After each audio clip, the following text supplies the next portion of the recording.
Oi, pessoal, tudo bem? Aqui quem fala é o professor Isaac. Bem-vindos aí novamente ao nosso canal, nossa aula aí de mecânica dos sólidos. Vamos continuar falando sobre declividade e deflexão de vigas, ainda no método da integração, um método tão importante aí, né, para a gente poder fazer o estudo dessas deformações. E hoje vamos fazer um exercício aliando esse exercício com o F2. A gente vai fazer a parte teórica aqui de cálculo na mão, utilizando as tabelas, né, utilizando aí o método da integração. E depois a gente vai resolver esse exercício no F2 com via de comparação, coisa que você vai utilizar aí possivelmente, aí eu até sugiro fortemente que você faça isso, até para verificar os cálculos. Então tá aí o problema, sabendo que a viga AE é um perfil laminado de aço S380-64 que tem uma carga aplicada de 66,7 kN. O valor de A aqui, né, que ele está representando, vale 1,80 m e o modo de elasticidade vale 200 gigapascal. Então o que ele pede para determinar, né? A deflexão.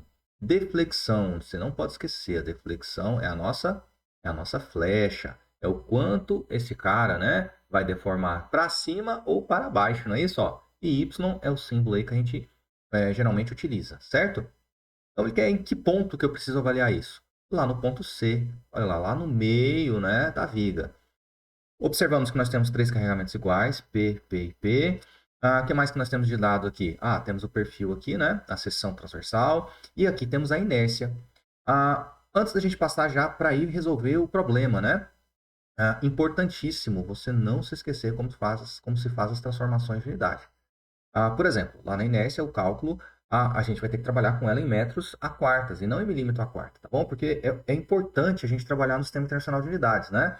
Então, o Sistema Internacional de Unidades, eu vou trabalhar lá com força em Newton e vou trabalhar com distâncias é, lineares, né? Áreas e volumes em metro, né? Ou seja, metro, metro quadrado, metro cúbico. Agora aqui entra a nossa inércia, né? Metro a quarta, tá vendo? Para a gente ter um parâmetro importante. Professor, eu vi ali um Pascal. Posso usar o Pascal direto? Pode, porque o Pascal a gente não pode esquecer, ele é Newton por metro quadrado. Então, o tô no SI. Mas tem um G na frente aqui, né? Lá no modo de velocidade. Esse G, eu preciso transformar ele para 10 a nona. Assim como o K aqui, ó, do quilonewton, tá vendo? Ó, o K, ele é 10 ao cubo. Então, esses valores aqui de transformações de unidade, eles vão já aparecer direto na equação. Já vou jogar direto transformando, para que a gente já tenha um valor aí correto, né? Para não ter que a gente ter que fazer transformação no final. Isso pode gerar erro no problema. Só mais uma coisinha aqui. Como que a gente vai fazer, né, essa transformação? A gente fez isso na aula passada, mas fez uma observação até grande, né, de tempo em relação a isso, que é fundamental para a gente realmente não errar. Mas vamos fazer de novo, tá bom? O milha aqui, ó, vale 10 a menos 3, não é isso? Olha lá, mas isso aqui tudo é metro, está elevado à quarta. Então, esse 4 aqui, ó, essa potência, ela vai se distribuir, não é? Então, vai ficar da seguinte maneira, ó, 10 a menos 3 vezes 4, menos 12 vezes metro à quarta. Então, ó, observe, ó, 1 milímetro à quarta é equivalente a quanto? A 10 a menos 12 metros à quarta, entendeu? Então, com isso a gente consegue já ter aí o valor de cálculo, né? Para a gente poder fazer a transformação numérica. Então, possivelmente, o que você teria que fazer aqui? Ó, pegar esse 10 a sexta e multiplicar com esse 10 a menos 12. Então, o que a gente teria aqui? Ó? Teria 186,1 vezes, ó lá, 10 a sexta vezes 10 a menos 12, conserva a base, somos expoentes. 6 menos 12, menos 6, não é isso? Então, ó, 186,1 vezes 10 a menos 6 metros a quarta. Perfeito? Então, isso aqui é equivalente a 186,1 vezes 10 a sexta milímetros a quarta. Então, com isso, a gente consegue fazer a transformação. Perfeito? Agora sim, nós estamos aptos a poder desenvolver bem o problema sem ficar pensando na questão da transformação de unidade, tá bom? Sempre façam isso nos seus problemas de mecânica, de estática, física, matemática, seja o que for dentro das áreas das exatas que você vai precisar trabalhar com coisa que tem unidade, né? Você vai trabalhar com, sei lá, com movimento uniforme, mente variado, enfim, lá da parte de dinâmica, que seja. Por favor, não erre as questões das unidades. Sempre faça isso primeiro e depois desenvolva tranquilamente o problema. Vamos para o que interessa, né? Olha lá, eu quero a deflexão dessa viga. Eu quero a deflexão dessa viga. E para a gente calcular isso, o que a gente vai precisar fazer? A gente vai precisar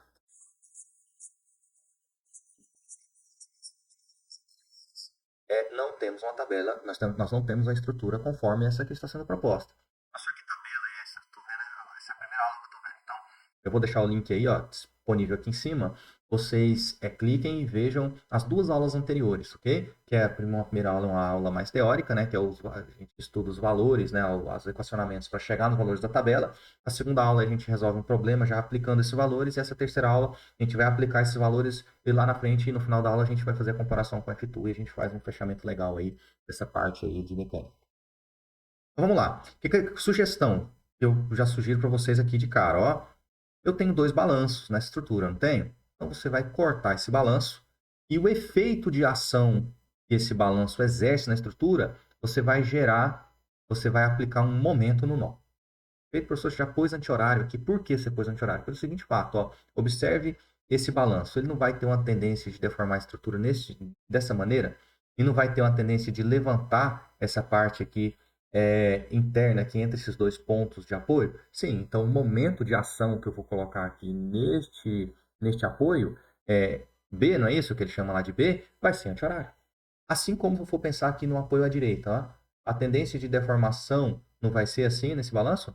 Não vai tender a fazer esse giro aqui com a estrutura e não vai tender também a levantar essa parte central aqui da minha estrutura? Então, o momento que eu for colocar neste apoio tem que ser no sentido horário. Né? Aqui ponto B, aqui no ponto central é o C, aqui no ponto D, que eu quero dizer, tá bom? Então, aqui vai ter um momento lá em B, aqui vai ter um momento lá em D. Certo? Então, o que que eu estou fazendo? Eu estou redesenhando isso aqui em uma viga e apoiada, com um carregamento central, com os momentos com esta cara, né, nos apoios. Então, com isso, já trouxe já para uns modelos parecidos que eu tenho na tabela. Não está igual ainda, porque lá na tabela eu não tenho com essa característica de carga pontual centrada e com um momento nos apoios. Mas eu tenho lá, eu sei que a gente tem, com carregamento pontual, viga biapoiada, e com um momento em um dos apoios. Então, o que eu posso fazer? Eu posso vir aqui e dividir essa estrutura em três desenhos, no qual eu vou ter uma com a carga P, uma com o momento à esquerda, uma com o momento à direita. Posso fazer isso. Professor, e como a gente vai calcular esse momento? Muito tranquilamente. Ó, você vai fazer uma seção e vai estudar essa estrutura aqui, à esquerda ou à direita. São iguais, né? Então, assim, você calcula para um e só replica para o outro. Tomando muito cuidado aqui com a orientação do momento. Bom, para não errar isso. Então, olha só, o que você vai ter aqui? Você vai ter um carregamento pontual aqui a uma certa distância, que vai ser o meu braço de alavanca. Então, isso vai ser o momento, vai ser a multiplicação, né, de 66,7 vezes esse braço de alavanca A, que vale 1,80. Vai dar o valor do momento. Certo? Vamos calcular isso daqui a pouquinho. Olha lá, aqui eu já te dou meio que, já coloco aqui com uma resposta, mas na próxima tela aí a gente calcula esse valor aí para poder ficar mais claro para vocês. Perfeito? Então, eu vou redesenhar essa estrutura em três para ficar com esta cara aqui, ó. Então, eu vou ter uma primeira, olha lá, uma primeira viga biapoiada com carregamento pontual, uma segunda com um momento aplicado aqui no ponto à esquerda, no apoio à esquerda e depois no apoio à direita. E depois eu somo todos esses efeitos de deformação. Eu posso fazer isso. É fisicamente correto eu fazer isso. Então, aí depois eu vou ter uma equação que eu vou somar três etapas de deformação, de deflexão, lá no ponto onde eu vou estudar, que é no caso do ponto C. Não posso perder o foco. Eu estou estudando a deflexão no ponto C, que está lá no meio do vão, no ponto C. Então, quando eu tiver esse momento aqui, ó, vai tender uma deformação para cima, assim, né? Daí, igual esse aqui vai tender uma deformação para cima e esse aqui vai tender uma deformação para baixo, tá vendo? O que eu estou gerando aqui? Eu vou gerar que serão proporcionais para cima menos uma deformação para baixo. E no final eu vou me certificar. E aí, vai ser para cima ou para baixo? Então, meu equacionamento vai me mostrar isso logo mais. Tá bom? Então, o primeiro passo aqui agora é calcular quanto vale esse momento aqui. Tá lá, ó. Já vou colocar aqui a equação, vou propor, conforme eu disse para você, a gente faz uma sessão lá, ó, e estuda o momento. Então, bem tranquilo, né? Você vai fazer lá o produto, o momento aqui no apoio vai ser P vezes A, vai ser P, que vale 66,7, ó, P, quilonewton, e A em metro, né? Então, eu vou ter o meu momento aqui, ó, o nosso momento, que vai valer quilonewton vezes metro. Tranquilo? 120,06. Sem problema? Sem problema. E aqui eu também já trago para você, ó, o nosso gráfico de momento fletor. Então, isso aqui já meio que eu já entrego um pouco o jogo para onde vai ser a nossa deformação da estrutura, né? E eu afirmo para você que vai ser para cima. Mas como, professor? Que com um gráfico aqui de momento fletor você já consegue afirmar isso? Pelo seguinte fato, vamos lembrar de uma situação que a gente viu nas aulas anteriores lá de gráfico de momento fletor? Para que lado eu vou desenhar o meu gráfico de momento fletor? Para o lado, atenção, ó, estou falando de uma viga, aqui ó, aqui, ó, onde eu tenho uma face inferior e eu tenho a face superior da viga, não é? E os meus carregamentos vão estar ao longo dessa viga aqui acontecendo de alguma maneira, não é isso? Então, quando eu gero esse carregamento, a tendência dessa viga, obviamente, é ela se deformar, não é isso? De alguma maneira. Então, nesse caso aqui, o carregamento é distribuído de cima para baixo, talvez a deformação dela vai ser para baixo, não é isso? E quando eu for gerar o gráfico no refletor, eu vou gerar o meu desenho para o lado onde o banzo da viga está tracionando, não para o lado onde está comprimindo, certo? Para o lado onde está tracionando, né? E olha só, quando eu traço, e eu não posso esquecer, né? Conforme nós vimos na aula anterior, aqui a gente tem uma convenção de sinais. Se é para cima é negativo, se é para baixo é positivo. Ok? Então, assim, aqui eu tenho um momento todo negativo, tá vendo? Tudo negativo. Todo negativo. E alinhando com o que eu acabei de falar, tá vendo que o gráfico ele está todo para cima? Então, toda a face superior dessa viga está sob tração. Né? Então, toda a face dessa superior dessa viga aqui, ó, tá tracionando. Aqui tá tracionando. Se eu pegar qualquer ponto aqui, ó, esteja aqui superior, na face superior dessa viga, estará tracionando. E qualquer ponto que eu pegar na face inferior dessa viga, estará comprimindo, né? Estará comprimindo. Não posso esquecer lá aquela teoria lá da linha neutra, enfim, onde vai ter essa virada, né? Não posso esquecer, não. Bom, então olha só, se corroborando o que eu acabei de falar, né? O meu gráfico está todo para cima, então toda a face superior está sob tração. Logo, eu já deduzo que a deformação da minha viga vai ser algo exagerando, né? Vai ser algo assim. Tem que ser algo assim, para que toda a face superior esteja tracionando, não é isso? Então aqui ó, a gente já consegue mostrar para você aqui, sem calcular nada, só com esse gráfico, para onde está sendo a minha flecha. Neste caso, para cima. Enquanto, isso é o que a gente vai calcular na próxima tela. Perfeito? Agora a gente vem aqui, ó, a gente trouxe a nossa viga separadinha e eu vou retornar lá nas minhas tabelas. Só que aqui eu preciso tomar muito cuidado, principalmente com essa face, com essa parte aqui, ó, da tabela onde eu estou trabalhando com momentos aplicados aos apoios. Por quê? Aqui na primeira coluna, que eu não trouxe, né, mas é a flecha máxima, tá bom? As equações de flecha máxima, tá na primeira coluna. Essa segunda coluna eu vou trazer as equações aqui de rotações, tá bom? Aqui eu estou trabalhando com as rotações.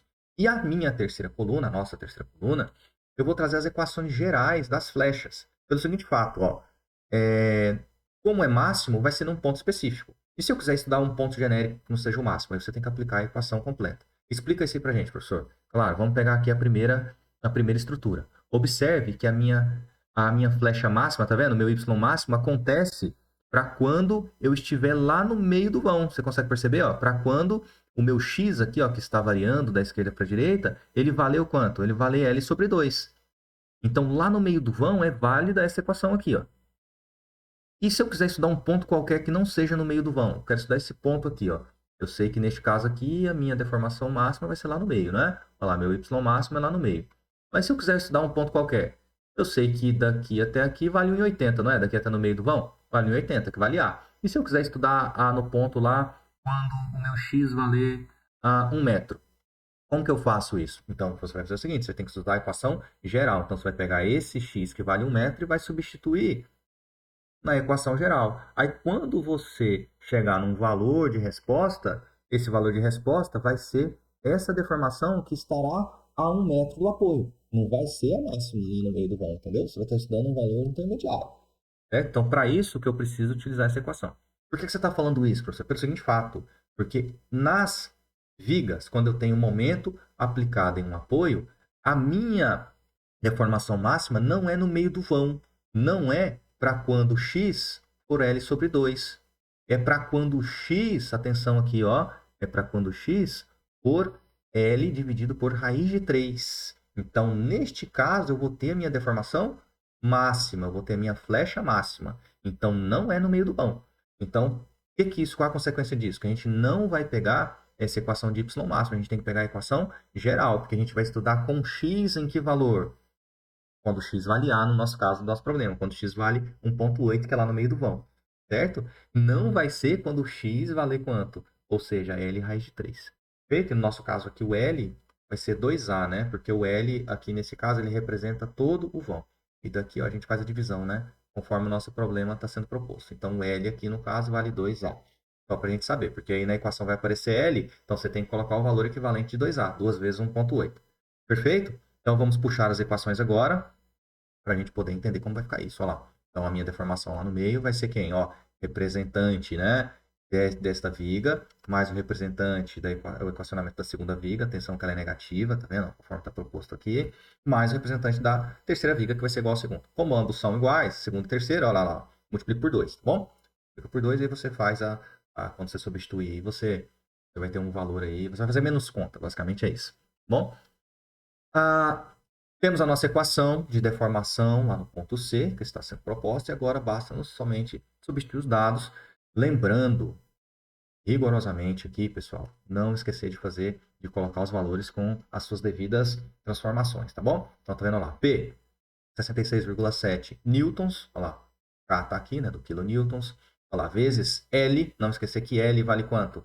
L vale 2 vezes A 2 vezes 1,8, portanto, L vale 3,6 metros, tá bom? Então tá lá, 3,6 metros ao cubo, 48 é da equação. O E, ó lá, 200 gigapascal, tá indo com o giga aqui, ó, 10 a nona. E o I, ó lá, o I já vai entrar, ó, já entrei com a transformação que a gente fez lá na primeira tela lá, tá bom? 2 vezes o momento, que a gente calculou, vezes 10 ao cubo, né? O momento ele era quilo, Newton vezes metro, então K, né? Tá aqui, ó, 10 ao cubo. Aí aqui repete, né? Gigapascal, o giga tá aqui 10 a nona, aqui já vem a transformação, aqui é o L, e atenção lá, ó, o X que eu vou calcular, né? No caso aqui, nosso X vai valer A, X igual a, e A vale 1,8. Aqui é L, tá? 3,6 aqui é L ao quadrado. Então, quando você fizer toda essa conta, o que você vai encontrar como resposta? Isso aí, ó, 3,484 vezes 10 a menos 3 metros, que é equivalente a 384 milímetros. Tá vendo que a resposta deu positiva? Se a minha resposta deu positiva, isso me mostra aqui, ó, e prova que a minha flecha é para cima. Feito que a minha flecha é para cima, corroborando aí com o que a gente falou lá atrás, unindo lá com o gráfico de momento fletor, toda aquela teoria que nós falamos lá atrás. Beleza? Agora vamos lá para o F2 para certificar se esse valor que a gente calculou está correto. Estamos aqui no F2. Agora o que a gente vai fazer? Ó, eu gosto sempre de ativar o grid e ativar o snap. Aqui eu já deixei pronto, tá? Que o nosso X aqui, ó, vai ser 1.8, né? Para ficar fácil achar o ponto. Eu gosto de utilizar o Y1505, fica melhor para pôr até as cotas, tá bom? Então, feito isso, ó, o que a gente vai fazer? A gente vai gerar os nossos pontos. Ponto A, ponto B, aqui, que tá muito grande, ponto C, D e E, que são os 5 pontos aí de análise, perfeito? O que a gente vai fazer agora? A gente vai gerar as barras, né? Ó, gerei a barra, toda a barra completa, né? Ela fica aqui com uns nozinhos ali que se for necessário, onde a gente vai colocar as cargas e os apoios. E agora, o que eu preciso fazer? Ó, a gente precisa gerar um material, não é isso? Eu preciso gerar um material. Então, você clica aqui, ele vai mudar para essa aba aqui de parâmetros materiais. O que você vai fazer? Você vai criar um material novo. Não é isso? Ó, vou colocar como exemplo 1, que é o que a gente está fazendo, e aqui você pode escolher alguns materiais pré-definidos ou gerar um genérico, tá bom? Então, vamos colocar aqui aço isotrópico, né, que vai estar os limites aí próximos que a gente propôs. Só que atenção, ó, aqui ele me propôs, olha, 205 mil megapascal, ou seja, 205 gigapascal, mas no nosso caso é 200, né, gigapascal. Então, eu só vim aqui e alterei. E agora, como que eu faço para implementar esse material que eu criei aqui na minha pecinha? Tá vendo? Deixa sempre selecionado aqui com uma setinha, aí você vai poder selecionar aqui, ó, você abre uma janela, seleciona o seu material. Então, tá vendo que ficou vermelho? Quer dizer que toda a barra está selecionada. Aí você pode vir aqui e atribuir, tá vendo? Ó? Você aplica o material que você acabou de gerar na sua estrutura. Tá vendo que voltou a ficar cinza? Então, quer dizer o quê? Que o material foi implementado. Feito isso, a gente vai gerar agora a nossa inércia, a nossa seção equivalente. Mas, professor, agora ficou ruim, né? Pelo seguinte fato. Pelo fato de que eu não tenho as outras medidas aqui. Eu só tenho o quê? Eu só tenho a inércia. A gente também não tem a tabela de aço, né? Daquele perfil para a gente colocar esses dados. O que a gente vai fazer aqui? Eu vou te sugerir a gente colocar uma seção equivalente no qual a inércia seja igual à daquela peça anterior. Mas por que isso? Já já eu entro nesses detalhes. Primeiro vamos criar aqui, né?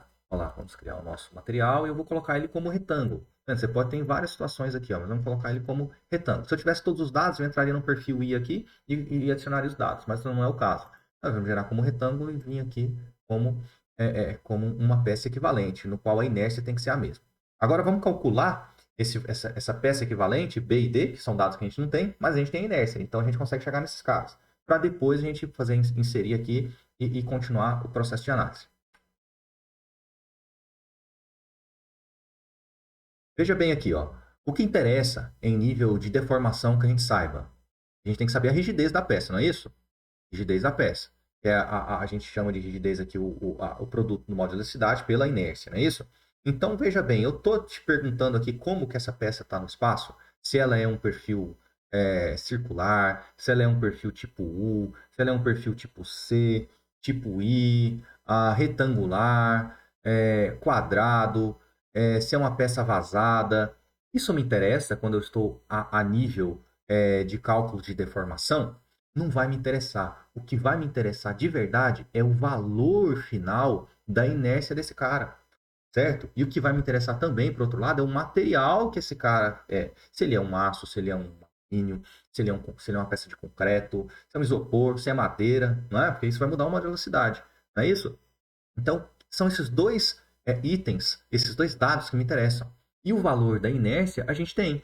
Quanto que vale a inércia? A inércia vale, deixa eu só consultar aqui, ó, 186,1, não é isso? Vezes 10 a sexta, milímetros a quarta. Então, a gente tem a inércia.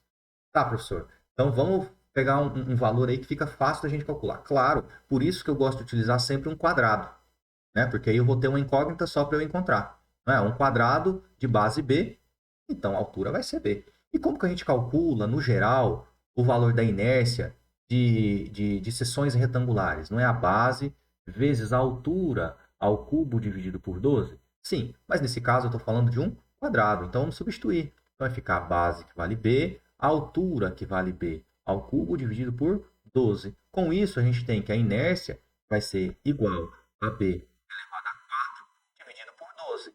Opa, então agora eu comecei a entender o que você está fazendo, professor. Agora você vai pegar esse dado aqui, vai substituir no valor dessa inércia e vai achar um novo valor para B? Sim. Então, ó, portanto, o que a gente pode fazer? Ó, substituindo, né? Olha lá, 186,1 vezes 10 a sexta vai ser igual a quem? Ó, a B a quarta dividido por 12. E agora é só isolar B e calcular o valor de B. Então vai ficar assim, ó. Vai ficar, já vou jogar B para cá, tá bom? E já vou extrair raiz quarta, tá vendo? Que B é elevado a 4, então eu vou ter que extrair raiz quarta em algum momento para encontrar esse valor. Então lá dentro, quem que eu vou ter? Ó, 186,1 vezes 10 a sexta vezes 12. Não é isso? Quando você calcular esse cara aqui, ó, você vai achar que B vale aproximadamente, né? 217, eu vou utilizar 4 casas aqui para ter bastante precisão, ó, 3862 milímetros.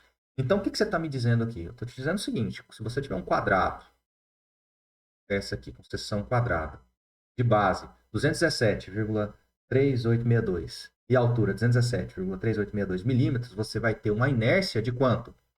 186,1 vezes 10 a sexta milímetros a quarta.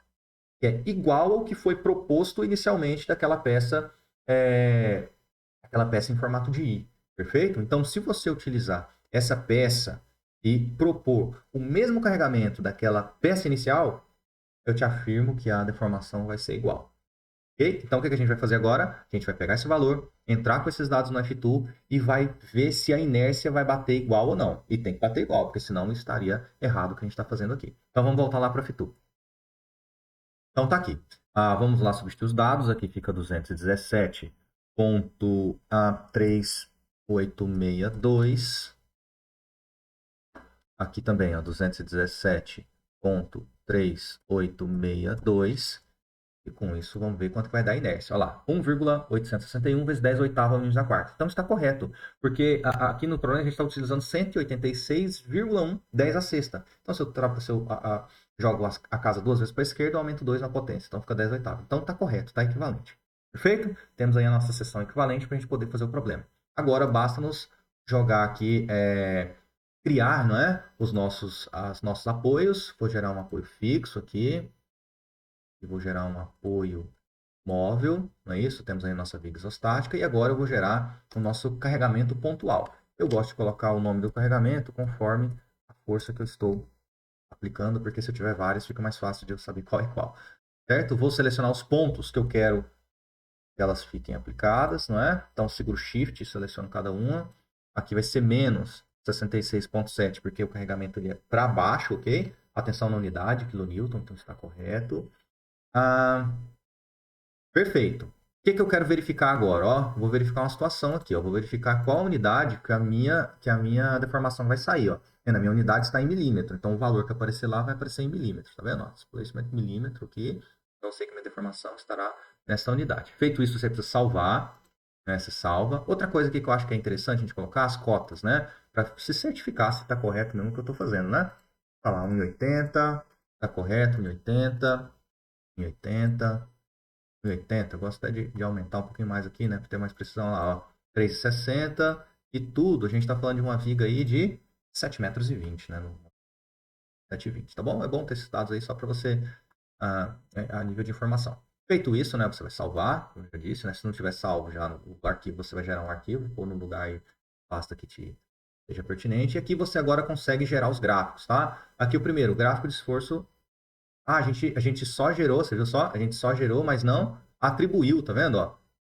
Então tá lá, vamos atribuir, porque senão você viu que ele não deixou calcular, então precisaria atribuir aqui a seção que a gente acabou de fazer.